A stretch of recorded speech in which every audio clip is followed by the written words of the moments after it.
Hi friends, இப்போ நான் வந்து பீஃப் ஸ்ட்ரீக் பண்ண போகிறேன். அதுக்கு தவாவை நல்லா காய வச்சுட்டு எண்ணெய் ஊற்றிக்கணும்.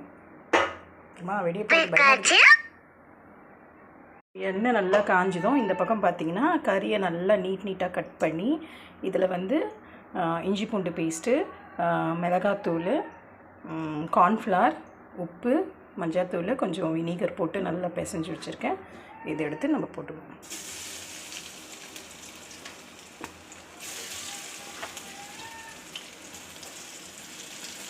ஸோ இது வந்து பசங்க ஈவினிங் டைமில் கூட ஒரு ஸ்நாக்ஸ் மாதிரி சாப்பிடுவாங்க.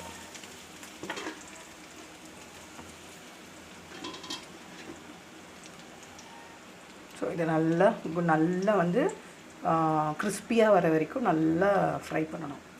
ஸோ ஒரு டீஸ்பூன் மிளகு, ஒரு டீஸ்பூன் சீரகம் நம்ம நல்லா ஃபைனாக கிரைண்ட் பண்ணி எடுத்துடணும்.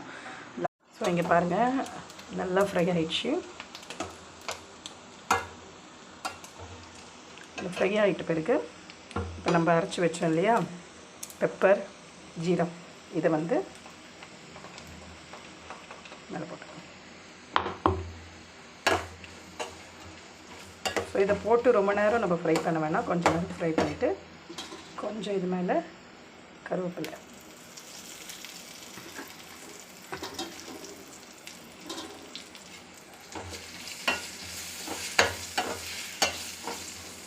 நான் இன்றைக்கி வந்து பீஃப் பெப்பர் ஃப்ரை ஸ்ட்ரீக்னும் சொல்லலாம், ரெடி ஆகிடுச்சு. வாங்க சாப்பிட்லாம். ஸோ இப்போ என்ன லஞ்சுன்னு பார்த்தீங்கன்னா சூப்பு, எலும்புலாம் போட்டு சூப் வச்சுட்டேன். ஸோ சூப்பு, சாதம்,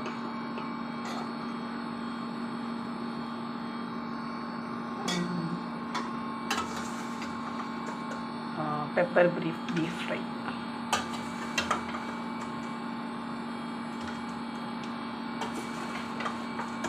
ஸோ சூப்பு வந்து கொஞ்சம் மைல்டாக இருக்கும். நான் அந்த அளவுக்குலாம் ரொம்ப பெப்பர்லாம் போடல. So soup, pepper fry, beef pepper fry, அப்புறம் மெதுவடை நான் செய்யலை, எங்கள் மம்மியோடைய ஃப்ரெண்ட் எங்கள் ஆண்டி கொடுத்தாங்க.